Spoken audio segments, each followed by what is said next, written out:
Coming back to you with another Jeep update, and this is a sad one. I don't think you'll like this episode. At least I don't.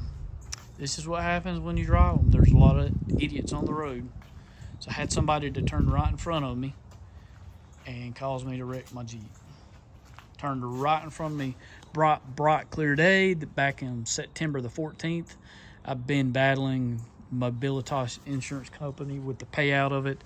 They want to total it. So I've been having a fight with them on the payout cost, but had an Amazon van, subcontract for Amazon, coming this way as I'm headed this way. He turned right as I get to him. He turned right in front of me, and I lock it up, turn what I can, do my part.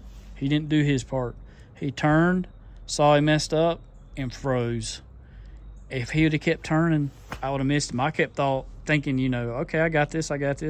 Well, guy keep turning. The 2 milliseconds that I had, that's what flashed through my head. What the hell? He's just sitting there? Bam. So here we are. So, like I said, they want to total it. So they chose to total it. You're out a bumper, the hell of light here. So then you just need an OEM hood. Buckle that. OEM decals, fender flare. Now this is where it gets a little nasty. It did get into the tub a little bit here. You see here, you got cracked the paint down here in this seam, and it buckled the tub ever so slightly. Right there you can see. So what I would do if I were to be fixing this Jeep is I would have my paintless dent removal guy, and I know a great one, to work this panel, get any imperfections out of this panel before I wouldn't put any filler in it. I'd get me an OEM hood, fender flare, latch, and bumper and light, and you'd be rolling. This Jeep is 100%, in my opinion, fixable. But due to the year and what they was initially wanting to give me, they ruled it as a total. So here we are. It did get the rim a little bit. Whatever on his van did scrub it right here when I was turning hard there. Did not deploy the airbag. It did not really hurt the frame because it didn't even hit the bumper here.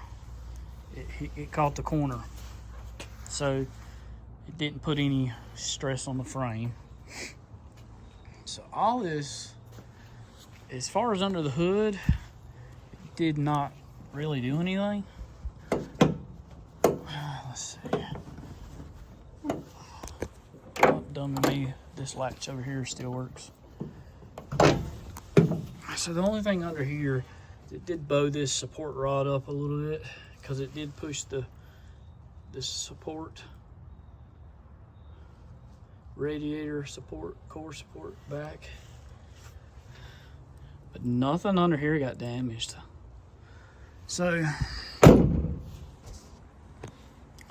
there you go. That's kind of an overview of the damage. I don't know what happened to the Jeep, but somebody out there who knows what they're doing, when they find this Jeep, they're going to be finding a gem. And when it gets repaired, it's going to be easily repaired, but sadly have a salvage title. So that's where I just said I don't have the heart to own it with a salvage title. It was just such a perfect, rare Jeep that I don't want it with a salvage title. And they're probably going to want a large payout for it if you bought it back. So it's just not worth it to me. I thought about it. I would love to have it, but I think I've decided against it. I haven't even talked to them about buying it. Like I said, the Jeep's is filthy now. It's the dirtiest it's ever been. It's been sitting outside since September the 14th. It did drain the coolant. I don't know if I mentioned that when I popped the hood or not. It did drain the coolant on impact. But luckily, I only live about a quarter of a mile, literally, from where it happened, so it makes it even worse. But so I was able to get it home without it running anywhere near hot. And then I put a big warning sticker on the steering wheel, so anybody that's moved it around when it was sitting in their auto body lot knew better. But I can't see anything that would have caused the radiator to drain, so I think just the tweak of the radiator. I'd have to look back under there, but I think the end tanks are plastic, so when it tweaked a little bit, you know, cracked probably, which caused that, because I really can't see why, you know, why it would have drained like it did other than that. So that's it. That's the update.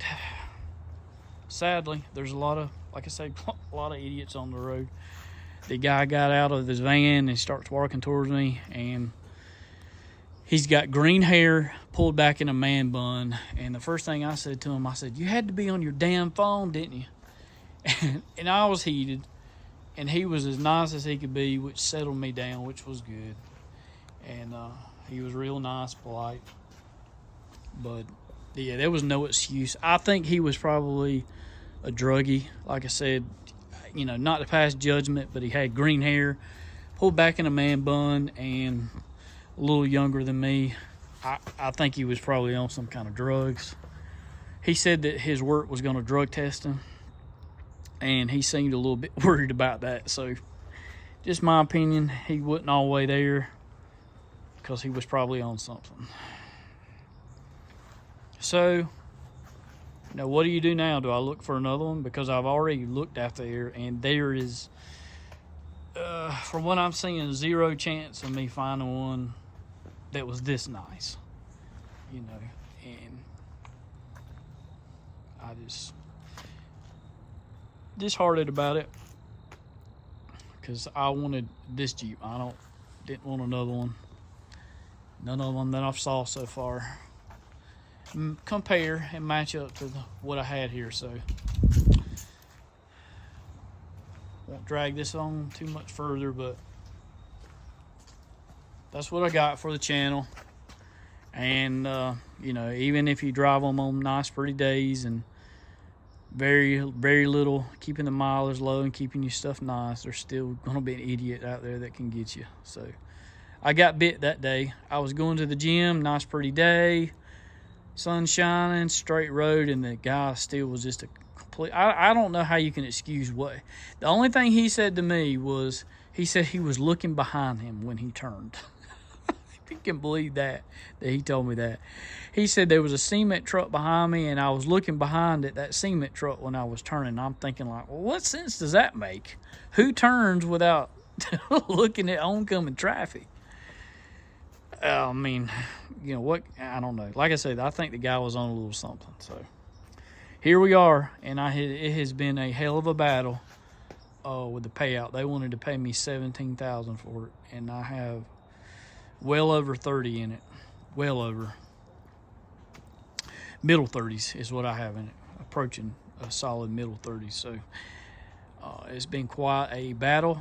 I finally got them up to where it's not going to be, I'm not getting my money back as far as shipping it to me and all that kind of stuff, but I'm not losing but a few grand. So it's going to be close enough to avoid any further headache in dealing with them. So I said, okay, I'll take that.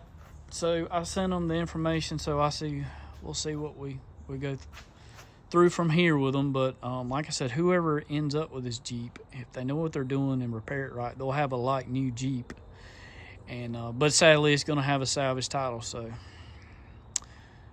there you go. It might be worth $15,000 tops after you fix it. So I'll get another Jeep. I may go back to a CJ. I can't ever find a CJ that I've conditioned that I want. They've all been rhino lined on the inside and all kind of stuff that I just don't like. So it's hard to find a Jeep that hasn't been bubbled. That's for sure. All right, well, that's the update. Sad to say, but the little Jeep will be out of here soon.